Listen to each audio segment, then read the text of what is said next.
नमस्कार दोस्तों, आपके अपने YouTube चैनल पर आपका हार्दिक स्वागत है।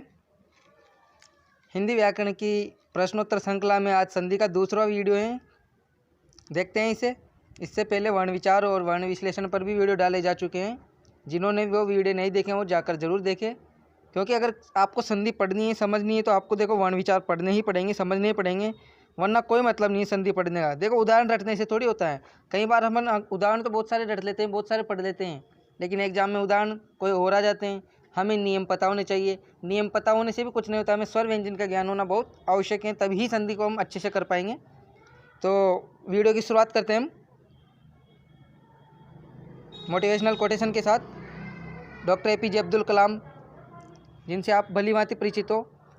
मायूस मत होना जिंदगी से, किसी भी वक्त तेरा नाम बन सकता है। अगर दिल में हो आग और हौसले हो बुलंद, तो अखबार बेचने वाला भी कलाम बन सकता है। जी हाँ, आपको पता ही है तो कि अब APJ अब्दुल कलाम अखबार बेचा करते थे, लेकिन उनके हौसले क्या थे? बुलंद थे, और दिल में कुछ थी, उनके जुनून था, उनमें आग थी, उनमें के दिल में। तब जाकर वो भारत के सर्वोच्च पद पर स्थापित हुए थे। तो अगर APJ अब्दुल कलाम की तरह बन रहे हैं, सूर्य की तरह तपना है, तो मेहनत तो करनी ही पड़ेगी और हौसलों को बुलंद रखना ही पड़ेगा। तो आइए इन्हीं बुलंद हौसलों के साथ हम वीडियो की शुरुआत करते हैं। संधि का पहला प्रश्न देखते हैं आज का। संधि के इंपॉर्टेंट क्वेश्चन जो कि आने वाले एग्जाम में आपके लिए मील का पत्थर साबित होंगे।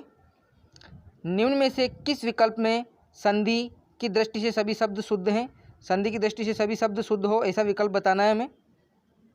सिद्धांत सर्वोपरि, इतेसी, मातृछाया, चतुष्षष्टि, निस्वार्थ, जगत जननी, संवाद। तो देखो प्रश्नों को अच्छे से समझना। यहाँ पर पूछा गया है किस विकल्प में संधि की दृष्टि से सभी शब्द शुद्ध हो, मतलब विकल्प ऐसा होना चाहिए जिसमें सभी शब्द, यानी कि दो शब्द है तो दोनों शब्द शुद्ध होने चाहिए। और कैसे? संधि की दृष्टि से। तो यहाँ पर हमसे देखे दो चीज़ पूछी गई, एक तो संधि भी पूछा गई है और शुद्ध भी पूछा गया है। तो एग्जाम में कई बार ऐसे प्रश्न देखने को मिलते हैं।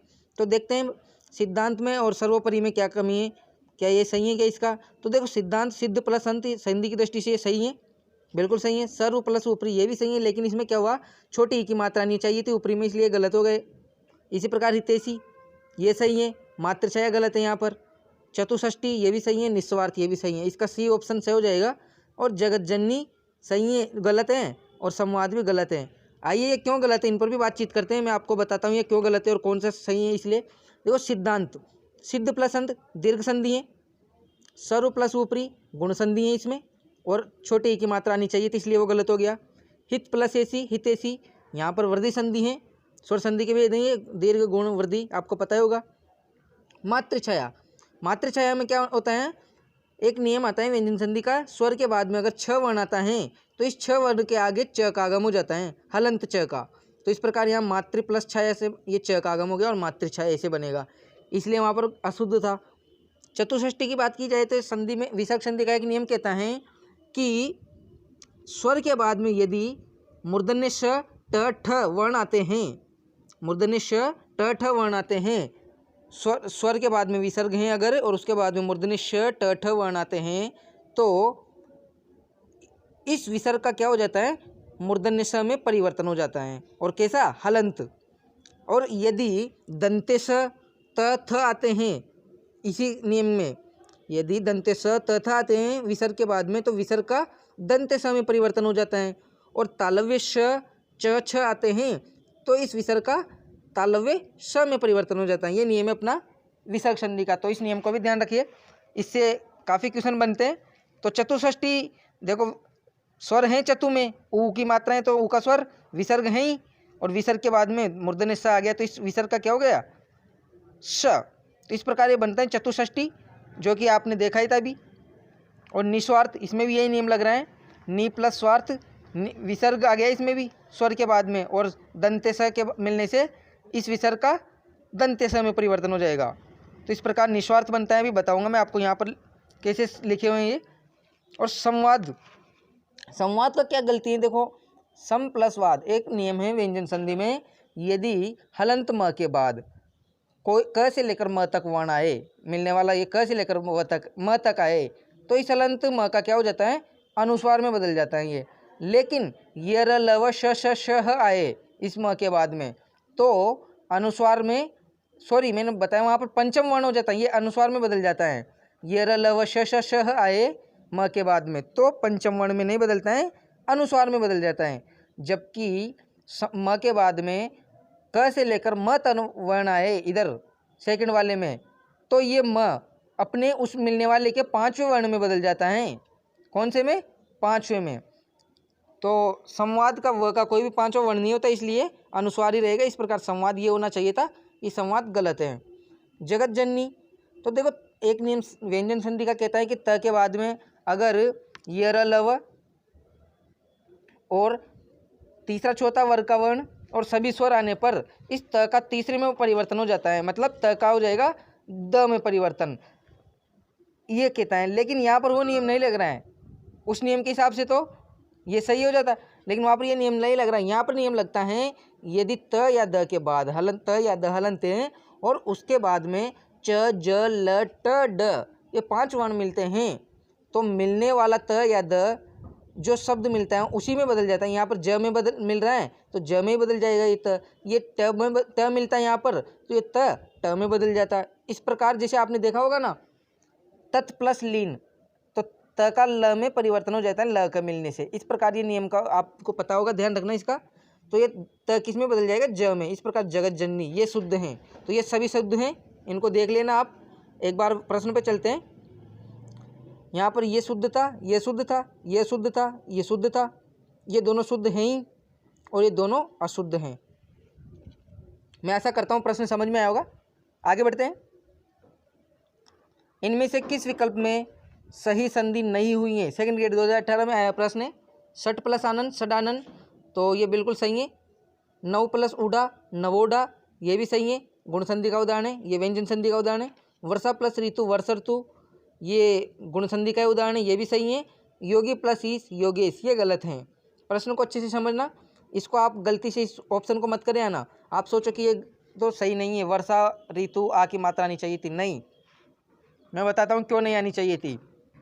देखो अ या आ के बाद में अगर री वर्ण मिलता है तो गुण संधि का नियम कहता है अपने कि इसके आ या आ के बाद में री मिलने पर अर हो जाता है।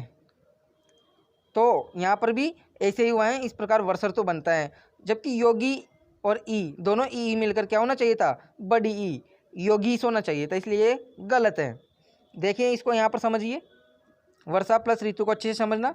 इसमें से आ निकाला, इसमें से री, दोनों स्वर मिलने के बाद अर हो जाता है। अभी मैंने बताया था, तू को जैसा कि जैसे लिख दिया और वर्ष को ऐसा कैसे लिख दिया, और फिर इस अ का स्वर को इसमें वर्ष में जुड़ गया तो ये स पूरा हो गया, और र के आगे कोई स्वर ही नहीं है तो ये र ऊपर चला गया। इस प्रकार वर्ष ऋतु बनता है। इसी प्रकार षट प्लस आनंद को षड आनंद, ये शुद्ध शब्द है, ध्यान रखना। योगी प्लस ईश योगीश, तो इसको भी आप समझ लेना। अगला प्रश्न देखते हैं, क्वेश्चन नंबर 3।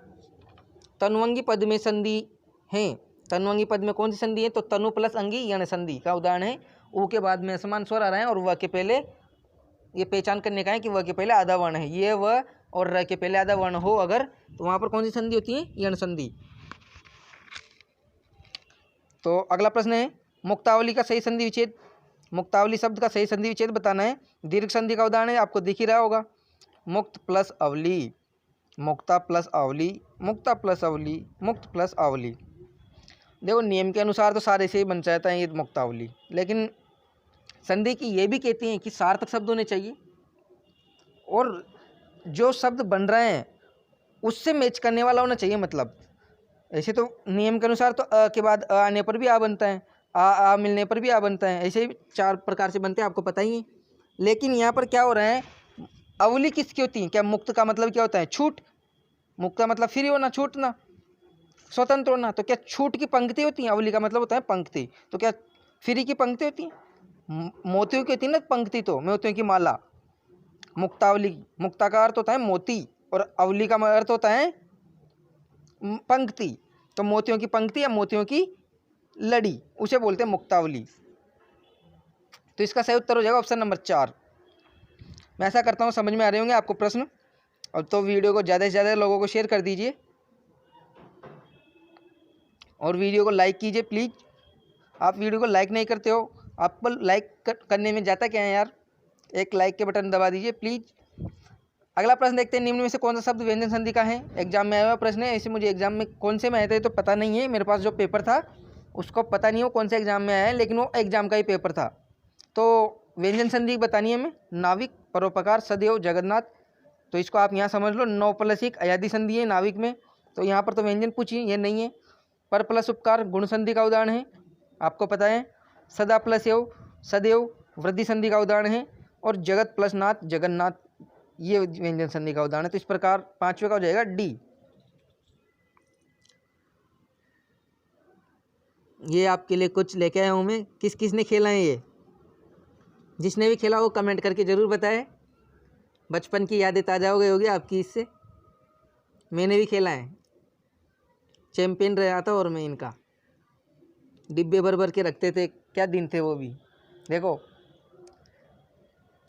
वो बचपन का खेल और वो याद आते हैं। आपको भी आते होंगे, मैं आशा करता हूँ। तो ये कुछ बीच में थोड़ा आपका मनोरंजन के लिए था। क्वेश्चन नंबर 6 पर चलते हैं। निम्न में से किस में गलती है? यहाँ पर 2 हैं, इनमें कौन से में गलती है वो बताना है हमें। प्रातरास, इसका संधि विच्छेद होगा प्रातः प्लस आस। निरंध, इसका संधि शब्द बनेगा निरंध्र। तो हमें यहाँ पर गलती बतानी है। तो देखो आपको बता दूं मैं, प्रातरास का बिल्कुल सही बना हुआ है। विसर्ग संधि का एक नियम कहता है कि यदि अंत पुनः प्रातः के बाद में घोष वर्ण आए, अंत पुनः प्रातः के बाद में घोष वर्ण आए तो विसर्ग र में बदल जाता है। और ये कल भी देखा था हमने पिछले वीडियो में भी। तो यहाँ पर वही नियम लग रहे हैं। तो ये बिल्कुल सही किया हुआ है संधि विच्छेद। और प्रातरास, इसका मतलब होता है, प्रातरास का मतलब होता है कलेवा। सुबह का जो नाश्ता करते हो ना आप, बोलते हो उसे कलेवा, उसी को बोलते हैं प्रातरास। निरंध, विसर्ग संधि का एक नियम है, ये कल देखा था हमने, जो निरोग वाला। यदि ई और ऊ छोटा है उसके बाद में विसर्ग हैं और मिलने वाले वर्ण में र आ रहा है तो इस विसर्ग का तो लोप हो जाता है और छोटे ई या ऊ का बड़े ऊ में परिवर्तन हो जाता है। तो यहाँ पर बड़ा ई हो जाता है, इस प्रकार विसर्ग का लोप हो गया। तो दोनों सही हैं। यहाँ पर हमसे गलती पूछी है तो 1 व 2, ये तो यहाँ पर पूछता अगर कौन सा सही है जब तो 1 और 2 आ जाता, लेकिन इसका 1 और 2 नहीं आएगा, ध्यान रखना, कन्फ्यूज मत होना। केवल ए तो 1 भी सही है, 2 भी सही है, तो केवल ए और केवल 2 का तो आने का सवाल ही नहीं है। तो इसका उत्तर हो जाएगा ऑप्शन नंबर सी, न तो 1 न ही 2। समझ में आया होगा, क्योंकि गलती पूछी हमसे और गलती न तो 1 में है न 2 में है, इसलिए ऑप्शन नंबर सी। आपको प्रश्न कैसा लगा मुझे कमेंट बॉक्स में ज़रूर बताएं। ऐसे प्रश्न आजकल एग्जाम में देखने को मिलते हैं। 7वां नंबर का क्वेश्चन देखते हैं। किसमें सत उपसर्ग से बना संधि शब्द नहीं है? LDC 2018 में आया हुआ प्रश्न है, बहुत ही अच्छा प्रश्न है। देखो आया तो ये उपसर्ग ही पूछा था, उसमें तो प्रश्न में तो उपसर्ग ही पूछा था, मैंने इसको संधि शब्द संधि का बना दिया। उसमें पूछा था किसमें सत उपसर्ग नहीं है, मैंने उसको बना दिया सत उपसर्ग से बना संधि शब्द नहीं है। यहाँ पर आप 2 चीज़ सीखोगे, उपसर्ग और संधि। इस प्रकार हर चीज़ को रिलेट करके पढ़ोगे ना तो बहुत ज़्यादा अच्छे से क्लियर हो पाएगा, आपको कंसेप्ट क्लियर हो जाएगा तब, और चीज़ें लंबे समय तक याद रहेगी। और वैसे ही पढ़ोगे रटोगे तो फिर भूलोगे जल्दी ही। तो देखते हैं सतीश, सदिच्छा, सद्रूप, सच्छास्त्र। तो देखो बहुत अच्छा क्वेश्चन है। सतीश, सदिच्छा, तो सतीश में तो क्या है, संधि तो है लेकिन सत उपसर्ग नहीं है। ये बनता है सती प्लस ईस और दीर्घ संधि है सतीश।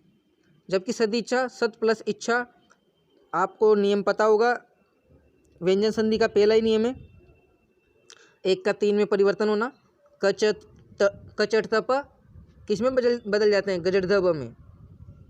तो ये कब होता है, जब किसी भी वर्ग का पहला वर्ण आए इधर और इधर मिलने वाले में वर्ग का तीसरा चौथा वर्ण हो, ये र लव हो या सभी स्वर हो, तब क्या हो जाता है, इस त का द में बदल जाता है, क का ग में बदल जाता है, मतलब 1 का 3 में परिवर्तन हो जाता है। तो ये त यहाँ पर द में बदल गया, एक त का द तीसरा होता है ना, त थ द। तो इस प्रकार सदिच्छा सही है, सत उपसर्ग से बना है। सतरूप की बात करें तो इसमें भी यही नियम लगता है, त का द में बदल गया और र आधा था ही यहाँ पर, सॉरी र पूरा था यहाँ पर, तो ये र पूरा नीचे लगता है हमेशा, आपको पता है। त आधा था तो द भी आधा रहेगा, इसलिए सद्रूप बन गया। और सच्छास्त्र में है कि यदि त या द के बाद में ये तालव्य श आता है तो इस त या द का तो किस में परिवर्तन हो जाता है, च में, और इस तालव्य स का छ में परिवर्तन हो जाता है। तो यहाँ पर सत्शास्त्र बन गया सच्छास्त्र। तो इस प्रकार ये तीनों सत उपसर्ग से बने हैं, जबकि सतीश नहीं बना है और संधि चारों में है। तो इस प्रकार क्वेश्चन को अच्छे से समझना। आज का 8वां प्रश्न देखते हैं। किस विकल्प में संधि की दृष्टि से सभी शब्द अशुद्ध हैं? संधि की दृष्टि से अशुद्ध शब्द किसमें? सभी शब्द अशुद्ध होने चाहिए। कुशासन, गुरुपदेश, जलोक, स्वच्छंद, सुस्मित, किंचित, संवद, निरपराध। तो इनको देखते हैं। देखो, कुशासन, गुरुपदेश, इसमें क्या होता है? कु प्लस शासन, इससे मिलकर बनता है कुशासन, सही है। गुरु प्लस उपदेश से मिलकर बनता है दीर्घ संधि का उदाहरण गुरुपदेश, ये भी सही है। अपने प्रश्न का उत्तर तो यही हो जाएगा, ऑप्शन नंबर ए। बाकी पर भी हम चर्चा करते हैं। देखो, जलोक और स्वच्छंद, इनमें क्या गलती है? जलोक बिल्कुल सही है, संधि की दृष्टि से शुद्ध भी है। जल प्लस ओक, इससे मिलकर बनता है जलोक, और ये कौन सी संधि का उदाहरण है? वृद्धि संधि का उदाहरण है।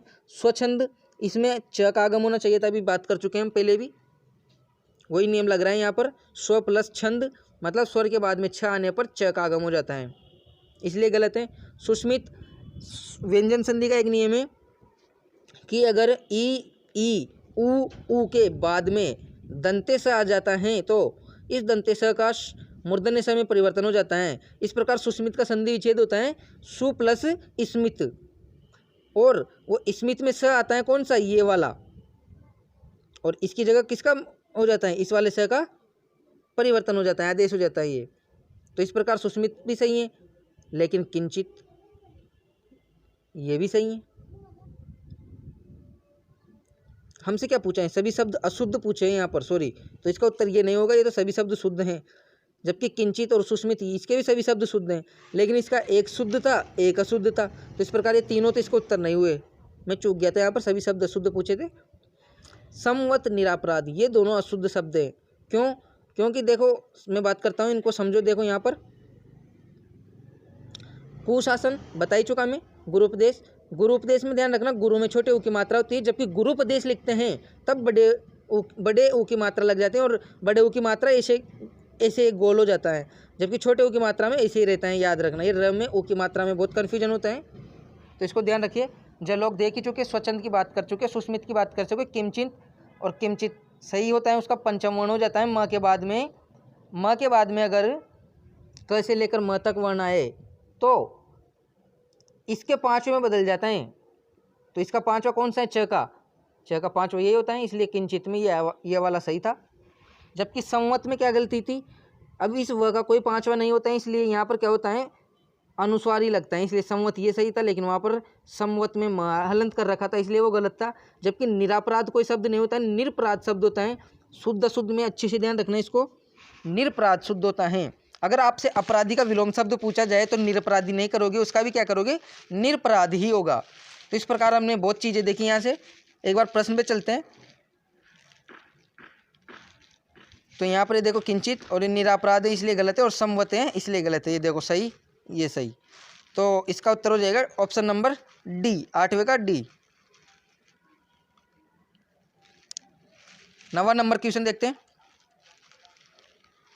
कौन सा शब्द है जिसमें संधि का और समास दोनों का प्रयोग हुआ है? देखो, संधि और समास दोनों का प्रयोग पूछ रहे हैं, और ये भी प्रश्न आया हुआ है एग्जाम में, लेकिन उसमें एग्जाम में क्या पूछा था? केवल समास पूछे थे इन शब्दों में, और मैंने यहाँ पर ऐसे शब्द चुने जिनमें संधि और समास दोनों को आपको क्लियर कर सकूँ। तो देखो, संधि और समास दोनों का प्रयोग होने वाले कौन से हैं? प्रत्यारोप है, नीति निपुण, विवाहेतर, चराचर। बहुत सिंपल क्वेश्चन है वैसे देखा जाए तो, जिसको आता है उसके लिए। तो प्रति प्लस आरोप, यहाँ पर संधि भी है और समास भी है। अव्ययीभाव समास है और यण संधि है। विवाह इतर, गुण संधि, विवाह प्लस इतर, पहले भी हम बात कर चुके हैं इस पर। तो गुण संधि है, और विवाह से इतर, विवाह से परे तत्पुरुष समास है। चराचर, चर और अचर, इसका समास विग्रह होता है, तो ये द्वंद्व समास का उदाहरण है। चर प्लस अचर दीर्घ संधि का उदाहरण भी है। नीति निपुण, देखो नीति निपुण में कोई भी संधि नहीं है लेकिन समास है। नीति में निपुण, ये भी तत्पुरुष समास का उदाहरण है। इसका यहाँ पर समझ लिए आप, प्रत्यारोप, व्यंजन संधि, अव्ययीभाव समास, नीति में निपुण, नीति निपुण, तत्पुरुष समास, विवाह इतर, गुण संधि, तत्पुरुष समास, अचर अचर, दीर्घ संधि, द्वंद्व समास। आज का आखिरी प्रश्न देखते हैं, क्वेश्चन नंबर 10। अनुसार शब्द में संधि बतानी है। बहुत अच्छा शब्द है ये। अनुसार शब्द में दीर्घ संधि है, यण संधि है, व्यंजन संधि है, विसर्ग संधि है। संधि का एक नियम लगता है, उसके अनुसार ये क्या है, अपवाद की श्रेणी में आता है। व्यंजन संधि के नियम में अपवाद की श्रेणी में आता है अनुसार। ये इसका क्या है, नियम में तो कहा जाता है कि यदि अभी मैंने बताया था ना सुस्मित वाला, वो वाला नियम लगता है। ई इसका संधि विच्छेद होता है अनु प्लस सार, अनु प्लस सार। ई और उ के बाद में यदि दंते स आता है तो उस दंते स की जगह मूर्धन्य स में परिवर्तन हो जाता है। अभी बताया था मैंने पहले भी। तो यहाँ पर क्या होता है, अनुसार में जब जोड़ते हैं तो मूर्धन्य स में परिवर्तन नहीं होता है और दंते स जैसा ही रह जाता है। इस प्रकार ये अनुसार अपवाद की श्रेणी में आता है और ये व्यंजन संधि का उदाहरण है। तो इसका उत्तर हो जाएगा ऑप्शन नंबर सी, अनु प्लस सार। इससे मिलकर बनता है अनुसार, वैसा का वैसा ही बनता है कुल मिलाकर, लेकिन इसे अपवाद माना जाता है और सही माना जाता है, शुद्ध माना जाता है। अनुसार में षटकोण वाला नहीं आता है, ध्यान रखना। तो इसका सही उत्तर हो जाएगा ऑप्शन नंबर सी। मैं उम्मीद करता हूँ आपको ये 10 प्रश्न अच्छे से समझ में आए होंगे। वीडियो में बहुत मेहनत की गई है आपके लिए, इसका पीछे यही रीज़न है मेरा कि मेरा उद्देश्य यही है कि आपको अधिक से अधिक जानकारी प्राप्त हो सके और क्वेश्चन कैसे सोल्व करते हैं उसके बारे में आपको जानकारी मिल सके। कल के क्वेश्चन पर बात करते हैं, रिवीजन कर लेते हैं कल के क्वेश्चन का। संधि किसे कहते हैं, इस पर बात कर चुके थे। दो वर्णों के मेल को तीसरे वर्ण का उत्पत्ति को संधि कहते हैं। दो वर्णों के मेल से तीसरे वर्ण की उत्पत्ति।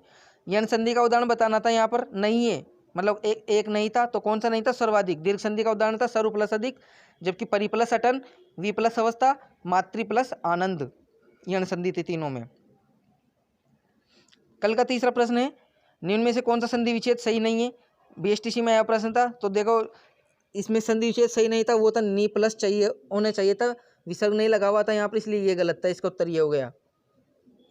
कल का चौथा प्रश्न था, निम्न में से कौन सा असुमेलित है। मत प्लस सर मच्छर सही था, पथ प्लस अति पद्धति ये भी सही था, उत प्लस लिखित उल्लिखित ये भी सही था, शरत प्लस चंद्र ये गलत था, क्योंकि यहाँ पर होना चाहिए था शरत चंद्र, 2 बार च का आगे च आना चाहिए था यहाँ पर। तो इस प्रकार यहाँ पर त या द के 4 नियम लगे हुए हैं, वो देख लेना आप। निम्नलिखित में से किसका संधि विच्छेद और संधि सही है। तो देखो भव प्लस उक गलत, भव प्लस उक में ये वाला आना चाहिए था। भानु प्लस उदय, तो भानु में छोटे उ की मात्रा होनी चाहिए थी, इसलिए ये भी नहीं था। परि प्लस कार ये बिल्कुल सही था, परिष्कार का। मन प्लस रंजन का मनोरंजन होता है, इसलिए ये भी गलत था। 5वें का हो जाएगा सी। क्वेश्चन नंबर 6 कल का, निम्नलिखित में से किस शब्द की संधि सही नहीं है। तो देखो शीत प्लस ऋतु शीत ऋतु सही था। दु प्लस अवस्था दुरावस्था यही गलत था, इसमें आ की मात्रा नहीं आनी चाहिए थी, दुरावस्था। मातृ प्लस इच्छा मातृचा सही है, न प्लस इति नेति ये भी सही था। अगला प्रश्न कल का, पितृ प्लस अनुमति में कौन सी संधि है। तो देखो पितृ प्लस अनुमति यण संधि का उदाहरण था ये। कौन सा गुण संधि का उदाहरण नहीं है। तो विवाह प्लस इतर विवाहेतर गुण संधि थी, उत्तर प्लस उत्तर गुण संधि थी, प्र प्लस उज्ज्वल गुण संधि, जबकि अंततः प्लस गत्वा विसर्ग संधि का उदाहरण था। निम्न में से कौन सा असंगत है। यहाँ पर एक असंगत बताना है। स्व प्लस ईर स्वेर, प्र प्लस उड प्रौढ़, अक्ष प्लस ऊहिणी अक्षोहिणी तीनों अपवाद स्वरूप थे, जबकि वन प्लस औसत विसर्ग व्यंजन वृद्धि संधि का उदाहरण था, ये सही था। इसका उत्तर ऑप्शन नंबर डी, ये इन तीनों से अलग था। भविष्य का संधि विच्छेद होगा तो भो प्लस इससे, ऑप्शन नंबर 1 इसका सही था, भो प्लस इससे। अगले प्रश्न पर चलते हैं, किसमें सही संधि विच्छेद नहीं है। सही विकल्प बताना है हमें यहाँ पर। तो देखो यहाँ पर मातृ प्लस उपदेश सही था, मातृ प्लस उपदेश भी सही था, और वी प्लस छेद ये भी सही था। तो इस प्रकार इसका उत्तर हो गया था न तो 1 न ही 2। निम्नलिखित में से किस विकल्प में संधि का सही नहीं हुआ है प्रयोग। तो देखो सही प्रयोग किस में नहीं हुआ है। गण प्लस ईश गणेश, मधु प्लस आचार्य मध्वाचार्य, हरि प्लस इच्छा हरि इच्छा, मात्र प्लस इच्छा ये गलत है, मातृ प्लस होना चाहिए था, मातृ प्लस इच्छा। निम्न में से संधि की दृष्टि से अशुद्ध पद। तो मना प्रसाद सही था बिल्कुल, अधपतन ये भी सही था, निरोग भी सही था, मनोकामना गलत होता है, मन कामना होता है शुद्ध शब्द, मन प्लस कामना मन कामना। तो इस प्रकार इसका सी। 14 नंबर क्वेश्चन, वाक प्लस में का शुद्ध संधि युक्त पद बताना है हमें। तो शुद्ध संधि युक्त पद कौन सा था। वाक प्लस में से बनता है वांग में, कल बात कर ही चुके हैं। निम्न में से संधि की दृष्टि से शुद्ध शब्द तो मनश्चिकित्सक होना चाहिए था, यह अशुद्ध है। नीरव में बड़ी की मात्रा होनी चाहिए थी, यह भी अशुद्ध है। अंतर्मुख होना चाहिए था, यह भी अशुद्ध है। तो इस प्रकार इसका उत्तर हो जाएगा ऑप्शन नंबर डी, पहिया पान, ये शुद्ध था बिल्कुल। तो ये हमने कल के प्रश्न भी देखे और कल मैं आपको कमेंट बॉक्स में उत्तर देने के लिए 4 प्रश्न छोड़ के गया था, वो ये थे। देखते हैं इनको भी, कौन सी संधि है इनमें और सही संधि विच्छेद करना था। तो यमुनोज में संधि तो थी, देखो पता चल रहा है यमुनोज में कौन सी संधि है, यमुना प्लस औज, और इसमें संधि है वृद्धि संधि, और इसका हो जाएगा वधु प्लस ऐश्वर्य, वधु ऐश्वर्य। तो इसमें संधि थी यण संधि, इसमें कन्फ्यूज मत होना, अभी वृद्धि संधि मत समझ लेना। उच्च प्लस श्वास, इससे मिलकर बनता है उच्छ्वास, और इसमें व्यंजन संधि है। सिरह प्लस धार्य, शिरोधार्य, इसमें विसर्ग संधि है। व्यंजन विसर्ग यण वृद्धि। तो ये इसका उत्तर था। एक प्रश्न जिसका उत्तर आपको आज कमेंट बॉक्स में देना है, वो आपके लिए है। इसके भी 4 प्रश्न हैं ये भी। इनमें कौन सी संधि है और सही संधि शब्द क्या होगा। संधि विच्छेद किया हुआ है चारों का, इनका संधि शब्द बनाना है चारों का, और सब में संधि बतानी है। तो कमेंट बॉक्स में इसका उत्तर जरूर देना है आपको। तो इसी के साथ आपसे विदा लेते हैं, मिलते हैं नेक्स्ट वीडियो में हिंदी के वीडियो में संधि के साथ। तब तक के लिए धन्यवाद। बस आपसे एक रिक्वेस्ट है, प्लीज़ चैनल को जिसने भी सब्सक्राइब नहीं किया हो जाकर चैनल को जरूर सब्सक्राइब करें और बेल आइकन को प्रेस करना ना भूलें, और वीडियो को अधिक से अधिक लोगों को शेयर कीजिए और वीडियो को लाइक कीजिए। तब तक के लिए मिलते हैं अगले वीडियो में, नेक्स्ट वीडियो में। Thank you.